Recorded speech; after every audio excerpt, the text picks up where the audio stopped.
One Piece Wars episode 173 begins with Zoro coldly stating that he already has a plan. The scene begins immediately after that. Zoro says nothing more. He grips the hilt of his sword tightly, his gaze suddenly turning cold, and suddenly leaps into the air. Using the shoulder of the giant controlled by Reversi as a stepping stone, he immediately attacks the demon and the swarm of giants he has lent without hesitation. Zoro attacks the body that has been transformed into a demon in succession. Each one of them is a slash filled with determination, without hesitation or waste. The demonized giants fall one after another, their giant bodies collapsing with a loud noise like trees being cut down. Saji, who is watching the scene from a distance, glares at Zoro and twists his face sternly. Damn it! Is this his plan? That stupid-headed swordsman's eyes. In just a few moments, Zoro's slash has completely destroyed this one, and the majority of the demon and the lent giants have swelled to the ground. The moment he lands on the ground, the earth of Elbaf shakes violently. Brogy and Dory, who had been lent by the devil, appeared. Without saying a word, the two legendary warriors charged forward. Their giant axes and swords swung down with a loud bang, forcing Zoro to take turns blocking the blows. The heavy, continuous blows drove Zoro into a defensive stance, and he gritted his teeth and endured the impact. But the more they fought, the more Zoro felt something was off. Brogy and Dory's attacks were certainly powerful, but they were empty. Zoro figured it out right away. Brogy and Dory, who had been lent by the devil, had lost all sense of reason and coordination, and were simply attacking the enemy in front of them with brute force. They had completely lost their senses. The next moment, Zoro jumped between the two. Right in front of Brogy and Dory. Right in the middle. Brogy and Dory simultaneously attacked Zoro. But Zoro quickly turned around and slipped through the gap. Then Brogy swings his arm wide and slams his fist with all his might. But it's not Zoro that the fist hits. Brogy's fist hits Dory's body directly. Almost at the same time, Dory retaliates. His aim was Zoro, but Dory's attack hits Brogy head-on. The two completely exchange blows. A tremendous impact sound is heard and the two giants roar loudly. But he doesn't stop, and continues to attack in anger. Zoro doesn't fight back at all, and just keeps dodging. Each time, Brogy and Dory's attacks hit each other again. Fists hit each other, bodies smashed against bodies. Blood splattered, and the two gradually became sluggish. And finally, Brogy swings his fist with all his might and catches Dory in the face. At the same time, Dory's counterattack also hits Brogy's torso with a tremendous impact sound, and the two giants' bodies shake violently. Brogy and Dory let out a roar of clouds and collapsed on the spot. Zoro landed silently on the ground without swinging his sword. This is what happens when you lose your mind. Everyone who witnessed it was speechless. No one could believe that the legendary warriors would be cornered this far and hurt each other. The scene cuts to Brook. Having realized Gunko's true identity, Brook splits off from his comrades and searches for her all by himself.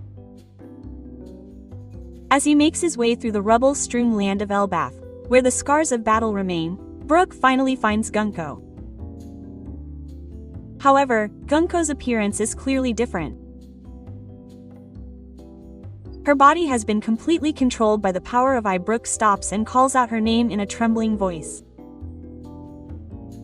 Princess Shi. The moment he hears that name, Gunko's movements stop for just a moment. Her eyes tremble and she blinks as if trying to remember something. Brook takes a step forward and continues speaking. There is no doubt about it. You are the one I once told you about. Princess Suri, descended from the ancient royal family. Gunko shows a look of confusion, but Brook continues speaking regardless. The blue god, and the eyes of two senses. Those characteristics only exist in that clan. And Brook says with strong determination. Stop it. Princess, you are being used. Brook steps in front of Gunko and speaks his words. Do you remember being called the princess who killed your father? You were manipulated in the past and made to kill your father with your own hands. You must not stain your hands with blood anymore. At that moment, Gunko's expression changes clearly. Brook tells him. The man you killed is your real father, Hitoshi. And Odahito is also the benefactor who once saved my life. My benefactor died to protect you. The moment he hears that name, Gunko holds his head in his hands and his eyes fill with pain. The sealed memories flood out all at once. His father's face, his gentle voice, and his own hands stained with blood. Brook, Gunko calls out his name with a trembling voice. Brook nods deeply. Yes, it's me. I am Brook, your bodyguard. The army remembered everything. Her sealed memories returned, and she regained her sanity completely. Immediately after, the army used her ability to create arrows and free the restrained Mugiwara crew, and Usopp and the others were freed one after another. Brook saw this, and a smile appeared on his face. You're back. The princess of the underworld army nodded slightly and called out Brook's name. Brook, although staggering, approached her step by step. She stretched out her arms and was about to embrace Brook. But at that moment, an overwhelming pressure, as if the world itself was being squeezed, was felt. I am intervened again. Gungo's body trembled strongly, and the hand she had begun to reach stopped. The other room forcibly invaded her insides. I am strengthened her control over Gungo even further. The next moment, Gungo's expression changed completely. Her eyes became cold and sharp, and her emotions were completely blocked. A giant gun materialized in her hand and was pointed at Brook. The trigger was about to be pulled. Just before that, the army screamed as if squeezing out its soul. Run, Brook. Brook understood with a tight pain in his chest as he took turns. The library had not yet been completely liberated from the inside, and the scene returned to the center of Elbaf. Meanwhile, Gels and Goldberg, members of the Shanai Pirates, were hurriedly advancing through the chaotic battlefield to rescue the children who had been taken away by Summers. However, a monster like the very thing from a nightmare stood before the two on their way. It was a being called Mother, with a huge physique and a distorted smile. And its appearance reminded them of Big Mom, who had once plunged the world into terror, a monster from a nightmare. The mother roared as she mercilessly attacked Gels and Gold. Gels took a step forward and shouted, Goldberg, let's go for the double victory.